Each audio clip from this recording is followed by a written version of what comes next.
கேள்வி ஒன்றாக இருந்தாலும் பதில் எப்படியா இருக்கும், ஆளுக்கு ஏற்ற மாதிரி மாறுபடும். நேரில் வந்துட்டால் என்ன பண்ணிடலாம், எல்லா கேள்வியும் கேட்டு தெளிவாக. அதுக்கு தான் சத் சங்கம். என்னுடைய நோக்கம் எல்லாம் மனிதர்கள் எல்லாம் மகிழ்ச்சியாக இருக்கணும், அவ்வளோதான். முகத்தில் ஒரு சோகம் சிறுவயதிலிருந்து என்னை அறியாமலே இருக்கிறது. இது போன ஜென்மம் பிரதிபலிப்பா? முகத்தில் எல்லாம் ஒரு சோகமும் இல்லை.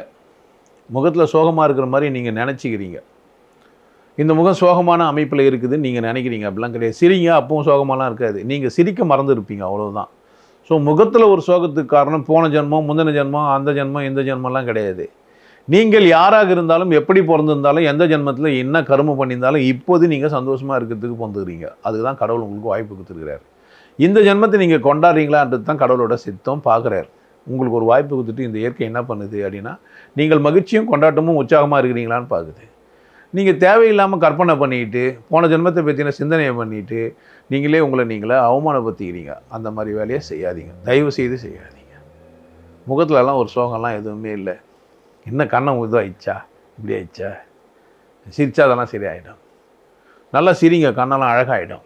நீங்களே டல்லாகிட்டு எதை பார்த்தாலும் சோகமாகவே இப்படி வச்சுக்கின்னு, யாரை பார்த்தாலும் வெறுப்பாகவே பார்த்தா கன்னத்தில் கறி இருக்காது. யாரை கொண்டா போய் நின்று வெறுப்பாகிக்கின்னு, யாரை கொண்டா உங்களை நீங்களே கம்பேர் பண்ணிக்கின்னு உங்களை நீங்களே அவமானப்படுத்திங்கன்னா எப்படி உங்களுக்கு முகம் அழகாக இருக்கும்? நல்லா புரிஞ்சு வச்சுக்கோங்க, உங்களை மாதிரி ஒருத்தரும் இந்த உலகத்தில் இல்லை. அதனால் நீங்கள் சந்தோஷமாக இருங்க. உங்களை மாதிரி நீங்கள் யாருமே இந்த உலகத்தில் இல்லை. அதனால் எப்படி இருங்க, சந்தோஷமாக இருங்க. சோகமாக இருக்கிறதெல்லாம் போய் உங்களை நீங்களே ஏமாற்றின்னு என்ன வர கூட துணை கூப்பிட்றீங்க. இது ஜென்மத்தில் பாவமானு எனக்கு வர எத்து குத்து கேட்குறீங்க. ஜென்மத்தில் தப்பு பண்ணிட்டு போனோம், அதனால தான் நான் சோகமாக இருக்கணும்ன்ட்டு நான் ஒன்று ஆமாம்மான்னு அதுக்கெல்லாம் நம்மளால் ஜாலரை தட்ட முடியாது. தயவு செய்து சிரிக்க கற்றுக்கோங்க, அழகாயிடுவீங்க.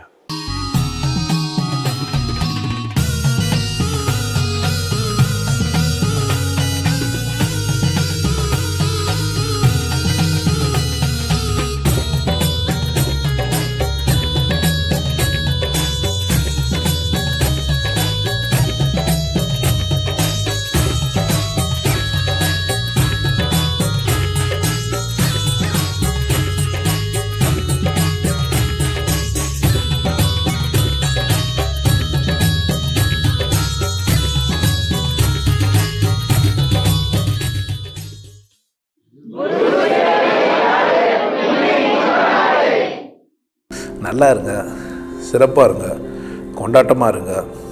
உங்களை நீங்கள் மதிப்பு மிகுந்தவராக மாற்றுறது உங்கள் கையில் தான் இருக்குது. நல்லா இருங்க. நான் ஒரு வாய்ப்பு, என்னை பயன்படுத்திக்கலாம். நல்லது.